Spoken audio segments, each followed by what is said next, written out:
Morning, guys. Friday, July 1st. And last month was, man, I described it to my team like a fight gone bad, man. We were slugging it out through the whole deal just to get where we got. And we did pretty good. I mean, it was actually much better than expected. Still, there's a few that, man, just a couple more, man. It was that we're ready to go, but couldn't quite get there. Some that we had to cancel because of situations. People with their house situation had to cancel. So, but it still turned out very, very, very good. A lot of great response from people out there. The relationships that keep building, and that's the thing that's awesome. Is relationships we get out of what we're doing here with the people that we're closing loans with. So I'm going to address something I keep addressing, and the reason I keep addressing it because it keeps coming up. It's amazing how much it keeps coming up. I mean, even after a video goes out, I get a question about this, which is crazy to hear. So let me tell you one thing first. I'll tell you very, very first thing here. Lenders, the people in my space, the real estate loan originators, the guys that do what I do. I'm a licensed loan originator, whereas I am. Let me tell you, the 99.999% of them out there, they don't give a damn about your cash flow. They don't care about what's going on with your deal. They don't care about your closing. What they care about is closing that loan so they can get paid, period. That's what it is. There's people that are going to suggest, well, maybe we should do this ARM or this 10-year deal, or this 5-year deal, or a 1 year, and hope for the rates to get better. Hope is not a business strategy, guys. It just ain't. Hope, especially when you lock yourself into a situation where your hope has to be right. That's what's crazy. Go back and look at the economy. Look at the time of the crash. Look at the amount of houses that got taken back in foreclosure because of ARMs. There was a significant amount. I think actually the greatest number of them was in the ARMs of those types of products. So that's why I'm telling you guys, I am not going to be a proponent of the ARM or a interest only of anything or a 10-year fixed or any of that crap. Because what they're saying is like, well, if you get this, you secure lower cash flow for now, and then we'll refinance when it's better. Who's to say it's going to get better? The market goes about an average of 10-year cycles. Sometimes they go longer with crazier things like what we've just experienced, right? Why do we experience that? Unnatural things happen in the market. You get manipulation from the Fed dumping trillions of dollars. And I'm going to get to that sumbitch here in a minute. Trillions of dollars into the market for years to sustain where we're at. And now what do we have? We have an uncharted outcome that we have no idea what the outcome is going to be, right? Trillions of dollars have been in the market. These private, well, basically the markets have been completely manipulated to get us where we're at. We don't know where this inflation is going to end. There's people talking about things cooling now, we're going into this recession, but we don't know the outcome of a recession in this particular environment. And yet we want to lock ourselves into a 3-year or a 5-year or a 7-year or a 10-year and hope of what's going to be the outcome. We don't know the outcome. Now, it could be perfect, could be awesome. It could have been played out just fine. But what if the outcome of this is much worse and you could have weathered it just fine with a 30-year fix, but you chose to go with the hope method, right? You chose to go with the one the guy sold you on so he can close the deal. And what you don't know about is in the background of everybody who's putting those products together and pushing it out there in the market right now to get you to feel good about a little bit better cash flow up front. I know what's being said in the background. I know what the leaders of these companies are telling their loan originators: sell this, because then you have your built-in refinance business down the road.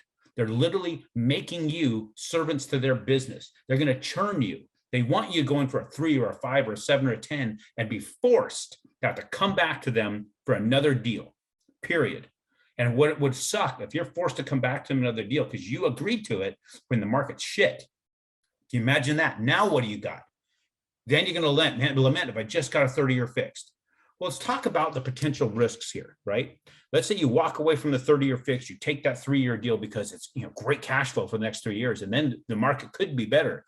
And let's say it's not. Let's say you got the great cash flow, $40-50 more a month. Sure, okay, that's awesome, right? You made an extra, say, $600 that year, right? Because you got $50 more, and you did that for 3 years. So 6 times 3, you got $1,800 more dollars. But guess what you just did for your future? Now you got to pay that $1,800 is forcing you to do a refinance, right? A refinance on that house, which is $5,000-6,000. You just spent $5,000 to get $1,800. Now it's worse. Now what? Is that $1,800 worth it now? No, it's not freaking worth it. And if it is to you, you got to check your business. Too often people are taking the really, really easy road to figure out their business. And they're thinking, well, if this is my cost, right? This is my payments, and this is my rents, and I got all this cash flow, so it's a good business. That's not a that's the lowest way of taking a look at it. We talked about the amortization of the loan, getting a property you can buy that you keep reasonably rented for the entire time you own it, and you can raise rents on.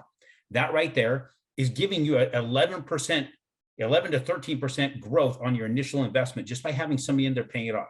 Then you got your cash flows, then you got your rent raises, then you got your tax benefits, the hedge against inflation because you're paying it back with a deflating instrument like the US dollar, and appreciation. You got all these things that are happening, but yet you're really focused on trying to make a deal work because of rate. Rate is not a business strategy. Rate is not the way to make the deal work. You got to look at everything to make the deal work. You got to do the long math, not the short math. This is what is going to differentiate you from everybody else out there that's listening to the lenders that are taking advantage of them. We are in a business full of predators, and you're the damn prey. I do not look at it that direction. We need to set you up for what you can reasonably predict, what you can control, and what you can ensure the outcome is going to be. And you can always ensure the outcome with that 30-year fix. All this other crap you can't. I rode that other stuff, man. I've been in this for coming up on 25 years. I've listened to where the leadership said that, and all they cared about was what do we do to get more deals, so we can ensure that the shareholders are happy and our stock is up. That's it. Don't give a damn about the individual, especially the real estate investor. Nobody cares. It has to, I can sit here and say I care, but you got to believe that for yourself. I'm telling you this, it's harder for me to get the 30-year fix sold than all this other bullshit. All this other crap is to turn you into a financial servant. So I'm going to get off my soapbox now. Let's get into what's going on in the market. I said I was going to get to Jerome Powell in a second.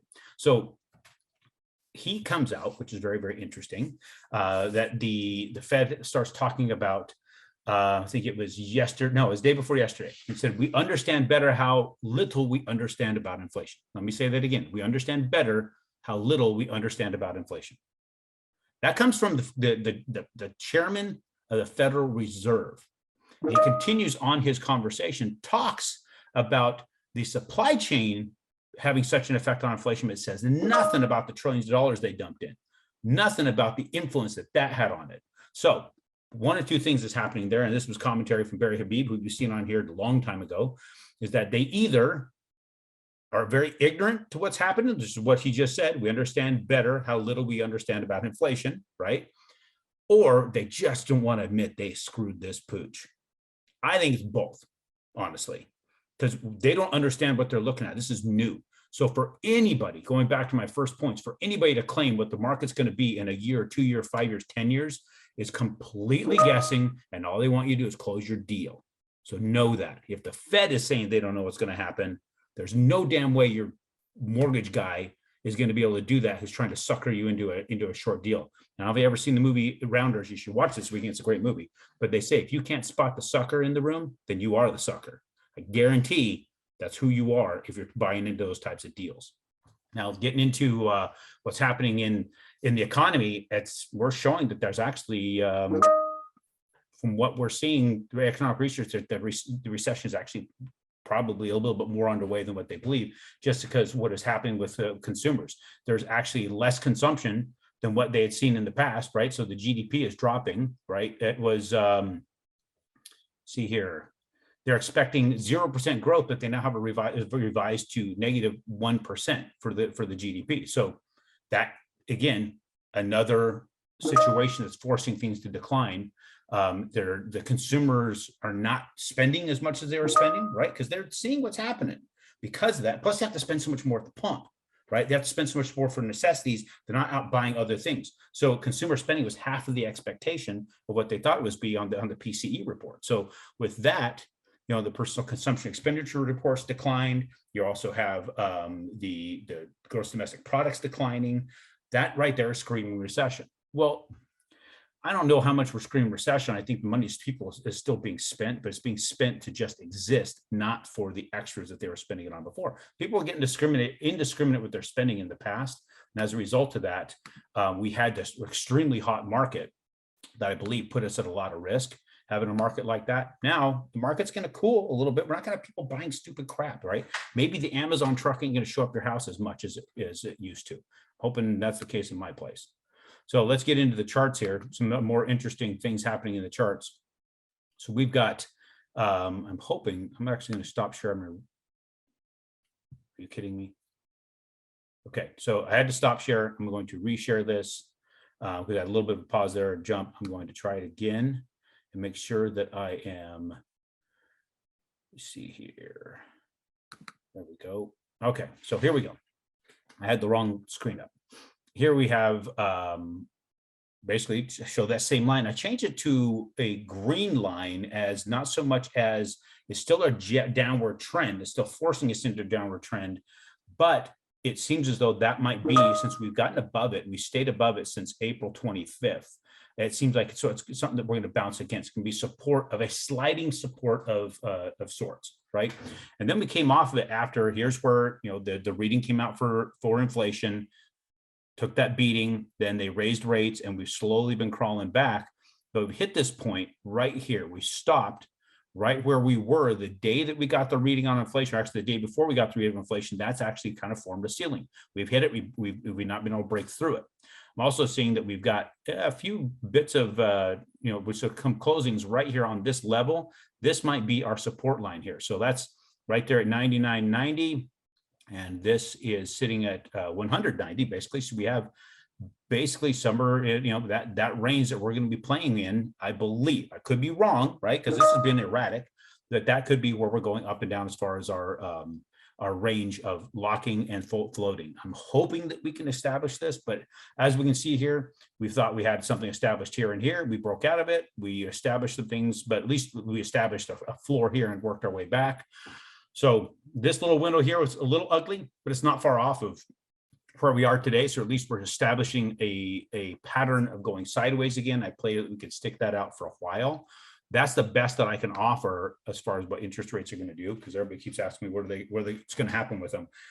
I think they're going to be, hopefully, well, I'm just going to pray that they trend sideways, because if they start going any other direction, there's a lot of volatility that can come as a result of that. But we can play sideways in a channel, then that can be easily predicted and dealt with, locked at the top, float at the bottom of the channel. But when you start breaking out of the channels, then it starts, you don't know where it's going to land. And I'd rather not have to play with predicting landing of channels, or outside of the channels, or rather just play within it and just keep people in a consistent movement. And that gets back to my consistency of the 30-year fix. That's why I keep preaching, stick with the 30-year fix. Don't have being the sucker in the room. Talk to you guys on Tuesday.